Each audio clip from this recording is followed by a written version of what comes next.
I'm scared about the police because she reported me. Today in the morning, the police called me and I did not go there. What do you say about that? Don't you think I'm in danger? No, don't worry about that. Don't worry about that. I will sort it out. Are you for real? Yeah, I'll sort it out. No problem. And I will gladly pay. I told you, right? Yeah, you told me that last time. And I was not joking about that. I've seen a lot of Ugandans. I've seen a lot of them. But for me, I believe I know what I want, and I go for what I want. You understand? Yeah, you can't just switch attention to someone you don't even know.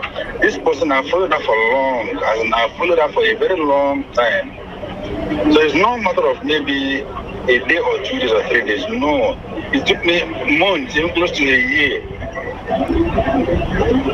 to get to where I am now. So I don't want to hear any stories. I don't want to hear it cannot do it. In fact, I don't want to hear it's impossible.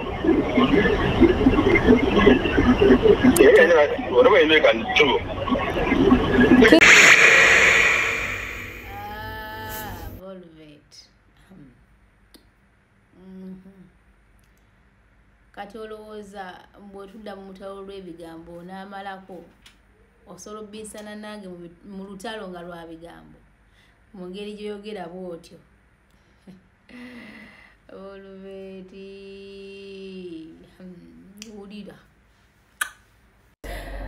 Aha, ngena neewuunya abantu kanolawo omuntu nga Nnyondo n'akwesimbamu ne weebuuza mbu omwana oba ayagala ki simanyi na kumanya. Sikulimba waliwo abantu abamu abajja ne beesimba mu bantu n'otuuka n'ogamba naye eno embeera egenda kugoyingawa. Toswala na kuswala, weesitudde, oli kuggulawo olutalo, oli ku intaneti wenna olina mu kweraga. Oli mu kweraga, oli kwegamba oli Volvet. Kiki ennyo ofa ki naye? Nnyondo ofa ki? Si lutalo. Bwe mba ŋŋaanya ebirabo si lutalo. Okiwulira? Gw'oba owulira nga obyagala biwe sisitawo. Olina baganda bo, right? Bawe be balina omululu ogwo tebalaba nk'ogwo mu kitundu. Ojja n'ebirabolabo gumu kitundu nazo zireetera omuntu. Aha. Kati n'ogwe oli kwefuula mbu omumanyi nnyo era nga bwe naggambye tomumanyi. Ekirungi poliisi yakuyise. Wagenze ate okimanyi bulungi bakutadde ku travel ban. Lwaki togamba ensimbu bakutaddeko travel ban paka ensonga zino we zinaggwa? Bakugambye opublishinge license yo ekukkiriza okuvuma abantu oba okupublishinga abantu ku mpewo. Lwaki ompereza message ng'onneetondera? Nange sigenda kubanga buli omu playing. You know, you're sending so many people to talk to me. Ofachi, Rosette Ofachi. Anyway, gwe ng'omuntu olina ebizibu byo. Byesize sigenda beeranga gwe sigenda kwenkana amagezi kuba toyina. Okitegeera kuba bwe nnaatandika oku exchanginga naawe kitegeeza ngenda kuba sitegeeranga gwe. Okitegeera. Naye ate kyenkusuubiza kigenda kutwalira decades okutuuka ku kye bayita IQ yange oba okutuuka ku standard gye ndiko. Olina kikolerera nnyo. So saagala onziguleko olutalo. Oba oyagala kugeza platform yo tokitandikira ku nze, tokikola ku nze, already gy'oli. So bw'oba obadde ozikidde ng'onyoonya engeri gy'odda engulu bambi si ku Volvet. N'abo abanvuma ku social media era mukazi mwenzi era simanyi biki, it is fine. Lwaki gwe tebajja ne bakwanamu ggwe? Kiki ekibaluma okunvuma obwenzi? Kambeera omwenzi. Kaka neewuunya abantu oli n'ateeka omugambo era obenzi era simanyi biki. Why? Sama waki? Bane mundeke. oba ndi mwenzi, it's my life. Okitegera bwe ŋŋaana ekintu, it's my life. Ndi waddembo kikiriza oba kigaana. Ate singa mba nkyagala era singa mbadde nkyagala nange badde Rosette muteeka ku side ne muka Rosette omanyi tugabane ssente ezo, but I'm not interested. Okitegeera that's not okiwulira mukwano. Kati nze Velvet omuwaati siina budde bwo. Okiwulira nina budde bwange nabinkwatako byokka. Bwe bulamu bwokka bwe budde bwe nnina. Ate n'ekirala we mba njagala, singa nali njagala ssente ezo nange badde nzitwala. Kubanga omuntu nga bw'ogambye togambye mbwa njagala, awulira afa njagala, kitegeeza ne namba yange oba osoogimuwa. Weeyogeza simanyi yankubidde yancontactinze, yes yancontactinze, so what? Kati waba yancontactinze lwaki ennyo ofa kinensi leka nkhandling. Nze ebyo beboogera simanyi abadde atya kamera, so what about camera? Aha, akaliho Velvet. Naye just kyendabye nti olutalo olwawo talusobola mpozi tugende mu lwawo. Oba alage Velvet ojja kunyumira, you know this and that, kati oyomba oli mukunvuma kati nkola tya nkaabe nomwenti no onkoze bubi kiki mwaye nyumba muganda wange atugende somewhere else oba wano nawa nkugobye kubanga ojja kusabula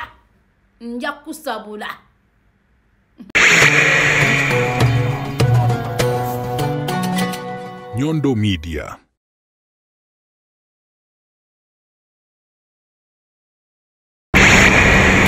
Mukama nzizenga netonda osasire osisinkane nchamye nnyo mu buvubuka bwange naye kati Mukama nsisinkanye nzikakanye bino ebyensi tebimpagawaga mulokozi byonna gwabisinga kati nzize sebonga wendi leero osasire Mukama nsisinkane wambatira.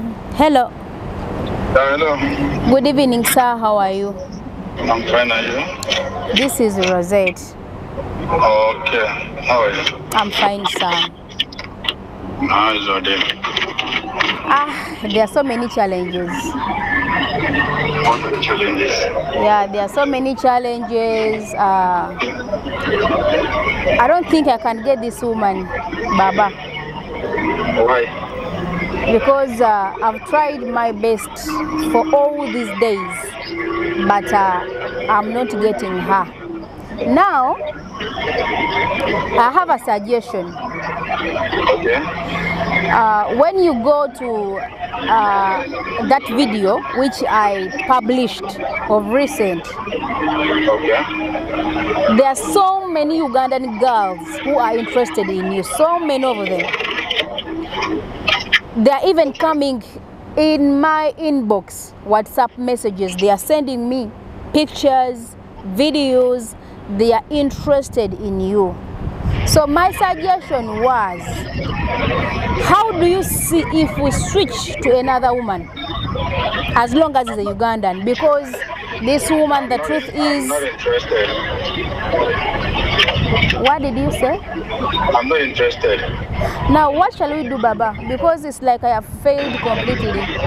Whatever you know it can cost, whatever you know you can do, whatever it will cost, not the amount of money that is involved in it. I want to get to results.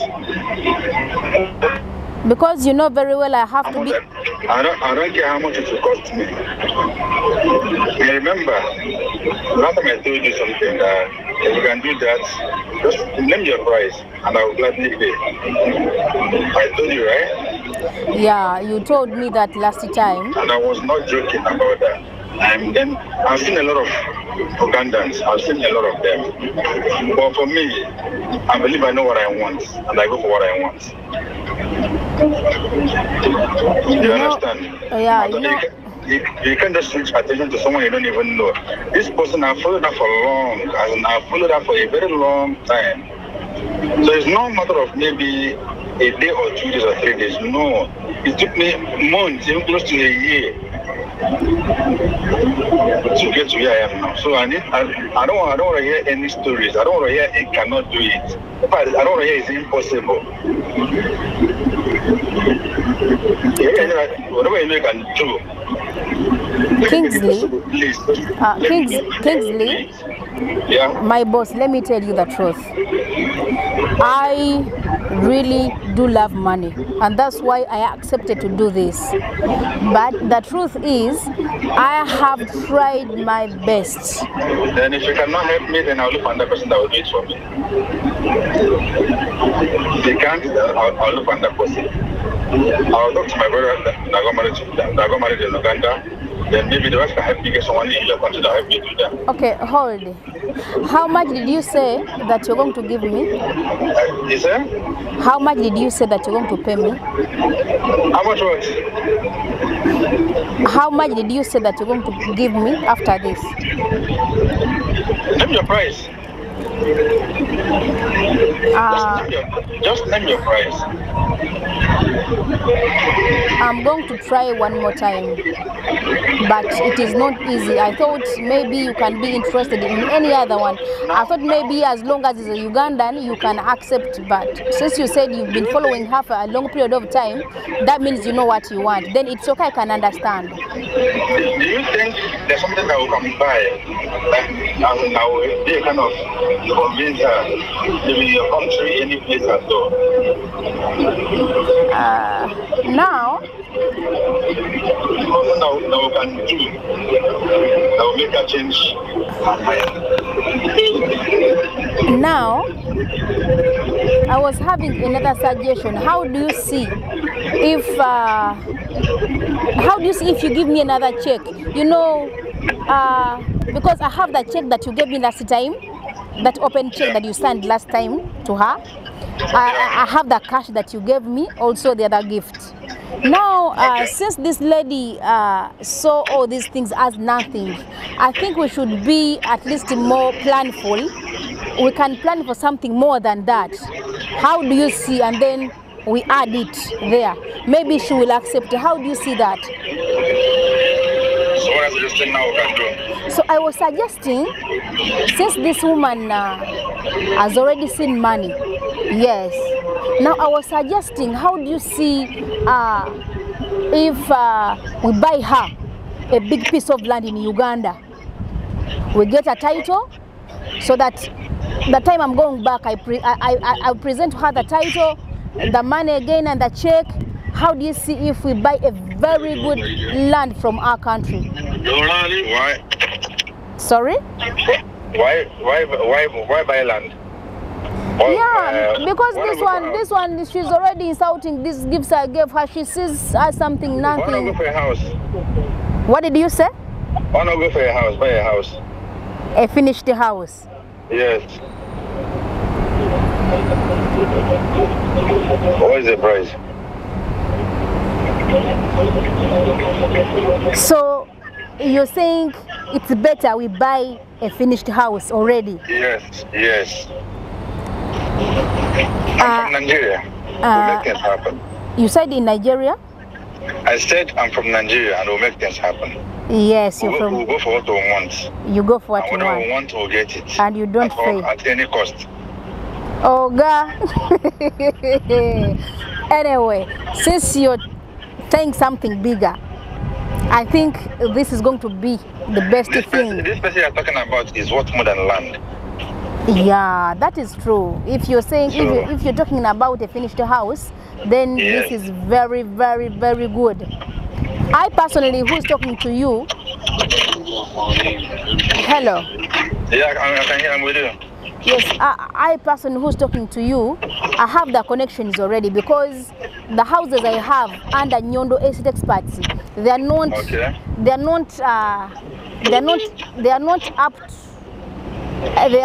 up to that that class that we need, because they are not finished yet, but I have more connections. Okay? Just do one thing. Yes. Make the findings, okay? Then inbox me the amount. Okay, let me do that. Then, Thank you so much. I'll have to go. Inform me how I'll make the payment. I can issue a check. I can make wire transfer. No problem. Okay, this one I work upon it. Another thing is, I'm scared about the police because she reported me. Today in the morning, the police called me and I did not go there. What do you say about that? Don't you think I'm in danger? No, don't worry about that. Don't worry about that. I will sort it out. Are you for real? Yeah, I'll sort it out. No problem. So and you told me I should name my price. Just name your price, whatever it will cost. Get it done. Let me go and work upon the house. Just get it done, then I'll personally get you a gift in your home country. Thank you so much. 20 plots. Okay, I'm going to work upon that and then I'll be giving you all the details. I'll be able to go back to her when each and everything is sorted. All right, no problem. Thank you so much. You're welcome. I wish you the best. As you wish me the best. And I'm hoping to get a good news from you. I'm going to fight harder. I don't want to no one answer. That you said it last time. You said it to her. All right. Okay, Baba, have a nice time. You too, thank you. Yeah. Maskin Jauli! Maskin Jauli Volvet. Yaberani. Oye muna kwa eraga. Maskin Jauli. Matako mbili. Sijja kuvuma. Kubanga obera nkuite girlfriend. Oli girlfriend already. Oli girlfriend wa boss wange. Agaya ngabe ekintu kimu, name your price. Name your price. Kati mwabala bamulowooza ono musajja mugambe sente mmeka, mugambe nanga mpandikireyo kacheke ka mtwalo. Ankuutireyo kacheke ka mtwalo gwa dirhams bwe bukadde 10. Basi mbaba iseeko nnyo. Volvet mba muiseeko nnyo oba mmwe wembera mpiseeko nnyo. Anyway, omanyi ebintu ebikola ki? Ebijjira mu kamera bigwera mu kamera. Naye kyenalabye kati kyendabye n'omusajja si mwangu wakola ki wakukyusa timing. Nze banjagala muteekerewo ekyana nga kyamalayo nga tekimanyi Volvet mundabika musikiri mundabika mbayala muteekerewo ekyana mugambe kikyo kubanga abaana bazenda mu inbox abaana bapadde ebifaananyi bapadde zi video Rosette nze wendi kyesobola kukola kuteekayo videos z'abaana naki naye nga abaana bangi okufuna omusajja si kintu kyangu kino okubuulya amazima nekyala videos nezikoze ekyo eziyise baganda bange abaana mumpeereza messages bangi abanvumye munvumye abavumye oli muvumye mukoze kyemwaga nezinadde nkola ki mulimo gwange njagala muwulirize. Muganda wange wasuze okyaleero obulamu bugamba kikansobere wasuze bulungi. Yes. Oyagala okutta amaka g'abanno. Balina amaka agateredde Uganda ate obaleetedde surprises z'ababoggo mu kamera. Abaana baagala sponsorship y'ababoggo mu kyama tolabisanga. Mu kyama sirabisanga. Yabadde yeepretending nga tamanyi nti gw'oli wa media bakutuma butume kaliwa tumutambuza abadde akitinga omusajja. Abadde adatinga omusajja ng'agamba si mufumbo. Takumanyirira tamanyi nti gw'oli wa media bakutuma butume. Omuntu okutuma omuntu nga tamumanyi. Omuntu apropose nga ku muntu nga tamumanyi. Aleke kumanyirira tujja mukubayeeta mbuka nakaza laika tamanyi muyitiriza n'okukitinga babba mmwe kitegeera yabadde akitinga omusajja nga adeetinga omusajja nge tata abaana bange ate mama nabaddeyo geze ku poliisi sigaganza ku poliisi ne poliisi emanyi nti gwokola mulimu bantumye wabula kimanyirira kibadde kikitinga bba waakyo amanyi olina omusajja n'abaana byebyo ebikazi bya wano bifumbo bizekola bitandika kitinga basajja baabwe baagala mu nkweko abadde alya ssente z'omusajja kati omusajja amunyiriza kubanga ababoggo babawa abaana abaagala ababoggo bagamba babawa buli kimu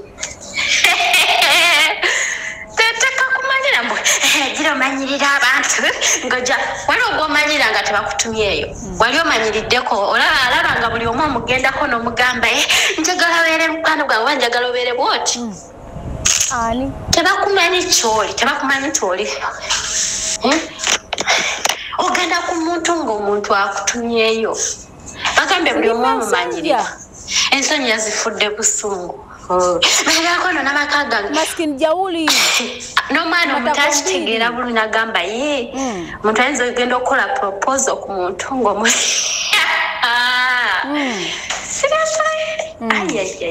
abaana banyize kitegeera kubanga tosobola kumanya nti gye basindika alimu amakoona naye ate teyandibadde mwebuzaabuze na kwepositinga nga bwe yabadde ng'akimanyi w'amakoona oba olina okwogera n'omuntu akunoonya n'omuga tusinkane mu private saagalawo mbeera abaana banyize naye maama amaka wakoonooje muganda wange baba obusungu nabulabye nga bumuviira ddala kugumba tomanyi biki naye abakyala tuswaza era wogulira ku muntu akuwa surprise eyo bwetyo n'amaka g'oba olimu Uganda gateekwa kubeera g'amaanyi naye mwana yakoze ekintu n'amaanyi ne ganzigwamu abanga yagenze yalopye ku poliisi totya you were sent olaba kati ogwo yakubidde kubira police direct kati ate okubira muntu ekitegezo oyo amumanyi n'abawala baakono nagaye yatidde butya okugamba naye nga gaye amanyi omukazi kuba yakawala akabadde kakala kankwasiza obukubuka Aisha mukwano ze tomumanyira kayita omufumbukano Aisha toddamu kummanyira nja kunoonya ogamba nti nze mumpe awasenze nako kali awo kakumanyira ye yantumye oba nadde mbireetedde ye ayagala musajja owulira nze twasiibye otya bebi omwana ngambye gwe Aisha omanyira otolyoka ompite kano ompite kali ompiseemu amaaso badde bantumye kugwe badde bantumye ku Volvet gwe yabadde yantumye oba waliwo yabadde yantumye omutumwa attibwa bw'obeera bwe nga bakwada akasente kategeerekeka bino byenkola gweyagala nkole ntya lwaki tebatumye gwe lwaki batumye nze Aisha tojja kumanyira mukwano ze siri mutiitiize ate kati ngenda kulumba gwe ngenda kunoonya kate ngenda nakunoonyerezako kyoba omanya Aisha owedde nyina kati nebyemmanyiiko kati proposal nagirabye naye omukazi kirabika tali serious tayagala musajja naye kati nze mbadde ngamba mbulayo omwezi gumu ndi Saudi Arabia maleko contract yange ati nze manye njagala omusajja omumpe connectingeko omusajja oyo oba kisoboka ngenda kukuwa ebifaananyi byange ndi omukazi mulungi era wandabira ndi muwala ebifaananyi mbirabye siina musajja ekyasosa kumpa connection awo nenfuna enamba ye oba gwe n'omuwa eyange netukyatinga wamu nemwetwalira oyo omukazi tali serious kuba guno omwezi obunaaba nga amazeeko contract yange njagala kujja Dubai nzija Dubai so bandimpadde ka connection awo waliwo enjogera egamba nti atalina mannyo Katonda gwawe ennyama kati Volvet talina mannyo omusajja aleese cheeke akuutidde cheeke ya millions 2 akuwadde cash alabwako kubanga oli azogamba nti maybe cheeke gyampadde nesenza oba ku account ezikola ki teziriiko yeeraga yeekoza nakwala ne cash n'amukuwa bwa million 15 nakwata ekirabo ekyo ne receipt mweri wansi mutwalo gwa dirhams 10M nolowooza nti azze kuzanyirako asaaga so ekinuma nti abaana bangi abaze mu comment section mu butufungula abaana balajana Rosette nze newera gayi tunoonyeza abasajja babuza abategeera basobola okutuwa ku support abatuwagala okitegeera oyendaganze bukyangamberawo sina muntu yampadde kaweta Rosette nokyasinyamba ngikozese abaana ne bampa voice notes nnyingi olwakadde sigenda ziplayinga nono muwuli ali Saudi Arabia lwakuba kyendabye nti bamada mugenda kwekakanya si mu bubi nze nange ndi muntu ayagaliza naye ngezezaako omusajja osinga n'okumulaga tusobola okufuna omuntu omulala and doesn't need that. He knows what he wants, you know, so I cannot seduce him. Sisobola muswitchinga to another woman aganye mukyewuliriddeko era buli kimu njagala nkimalire wano step by step kitegeera muganda wange naye nange olwaweereddwa eno gundi eno surprise okugikola oluvannyuma bye nalabye Volvet nangamba Rosette zitomanyi gwozannya naye obadde ng'obikola abalala nze ndi mulalamu ne ngamba hushi nengolako research wange omutonotono ku Volvet nenkolako research wange amala ku Kingsley kyenazudde mu bonna mu kasente bayimiridde kyobala nga omukazi like tali moved naye ayimiridde okitegeera ate ne bbawe kubanga nange simanyi nakumanya kyenawulidde nti ne bbawe omuntu eyaŋŋambye kyesimanyi oba naye mu byonna ekiri mu kunyiiza yampadde olugambo nti nno ebyadala kituufu mufumbo alina n'omusajja naye niba omusajja alina haki bbiri bw'oba omusajja alina haki bbiri lwaki akulumya omutwe nawe wefule haji ofune haki kati mbeerawo neŋŋamba nti kati yeze haji Volvet nyina w'omwami wange naye yafuna haki ziri bbiri nange leka nfuneyo ki kanfuneyo haki omusajja basobola omuyita haki I don't know haki kitegeeza ki nange kambeereyo n'omusajja naye kizibu walamuko omukazi okuba n'abasajja ababiri eno nga bw'ofumbayo neno bw'ofumbayo naye Volvet eze mawulire ge nafunye yes bawe naye ayimiridde sente azikola ki azirina Volvet se naye akola ki alina ensonga lwaki olaba nti yeeragalaga yalabalaba datagala kumanya nakoze research emala yaneŋŋamba oyaŋŋambiddemu awo naŋŋamba noze gwozanyiramuko ndi muntu mulalamu natidde nze polisi akedde kunkubira naye mulize manyi nti bantumye sina musango gwe nakoze ewe nabanfunya akadde neŋŋendayo nga newozaako ng'omuntu kubanga sina kye nakoze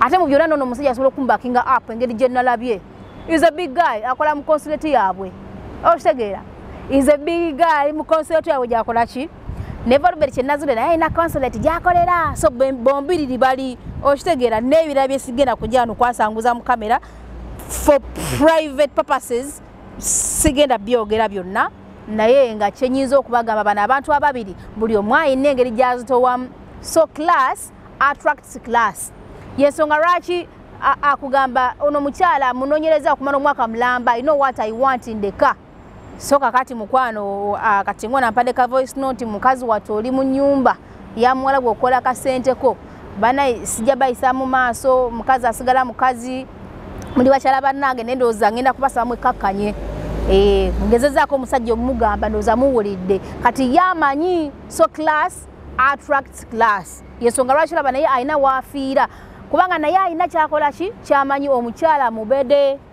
omusajja mubede n'omukyala muki ate nga nebba w'omukyala wadde alina haki bbiri naye baŋŋambye mbwe naye akola ki ayimiridde so simanyi kyengenda kuzzaako naye nga mu byonna simanyi kiriwo wakati w'omusajja n'omukazi ekyamaanyi nnyo kubanga sinaba ekikyo sinakukifuna bulungi nnyo naye nga nze ndiwo okukola ssente ndiwo okukola ssente omusajja ngambye name your price kitegeeza nti nsobola nze kanyini okumwegambira nti munange mpandikira wayiri nange emitwalo egya dirhamu ebiri nange mbeewo gimbeere mu bukadde bwangaaga kuba ngambye name your price kitegeeza ki bankuti oli kaceeke okitegeera kamitwalo ebiri okitegeera awo nsobola n'okubawo ebizibu byange neŋŋamba munnange nze kakali nafunye ekizibu kyo nakiri okitegeera so mu byonna nze nkola mulimu gwange ate aŋŋambye ate ofaayo bwe nja bikwasaganya ya polisi tofaayo gwe genda okole kyenkutumye ŋŋenda gezaako nga bwe nsobola kubanga ebbanga okuva luli we yaŋŋamba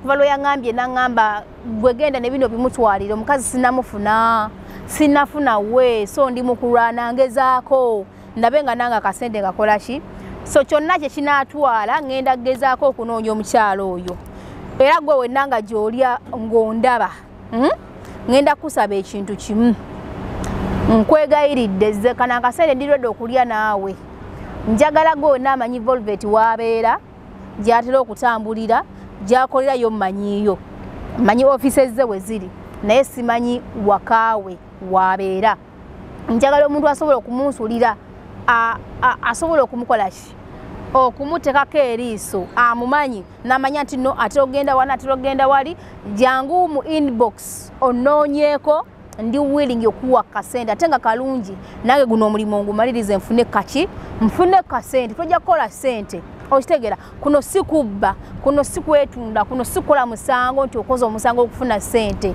okitegera I'm not a criminal this is not a crime case nti oba ndi mukubba oba ndi mukola kintumiddwa okitegera so tewaliwo kyamanyi kya nnyo naye nga Maskin Jawuli Volvet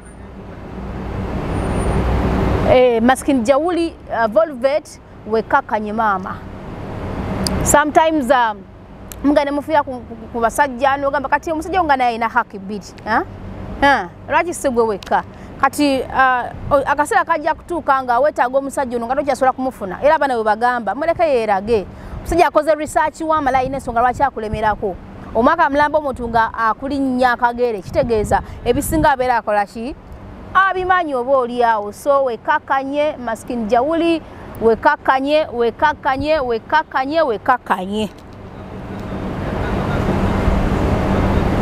bw'oba oyagala tubimalire nga tewaliwo kamera lwakwati mukama wange yaŋŋambye teeka kamera buli wamu ebikikwatagana awo njagala byonna byonna njagala biggwere mu kamera we yaŋŋambye naye anyway abaana basinga bagamba ekkiriza ssente nze ndowooza nsaba wabeereko omuntu omu ajja nampaayo nange surprise ndabe engeri gye nsobola okikwasaganyamuuko banditeeko ku ssente nga nnyingi nga zitegerekeka nga ziwera ndabe nsobola okuzigaana oba nsobola okuzikkiriza banditire ku bintu nga bya bbeeyi nange njagala ndabe kuba nsifunako omuntu yampadde surprise mmanye nti bampadde ebintu bineno n'ekirala omuntu omu ampe ku bintu ndaba bannaasobola okuteeba kubanga nange simanyi ndaba bannaasobola okuteeba nti gundi yabimpadde oba gundi munkole ku surprise nange mmanyewa wenyimiridde nannina amanyewa wayimiridde nti nsobola okumuteeba yeyo kati nange sitegera wenkola ki wenyimiridde naye nga byebyo baganda bange nze ndiwo okubaweereza gwe wennanga gy'oli ngoyagala ko oli amwagalwawo surprise yala proposinga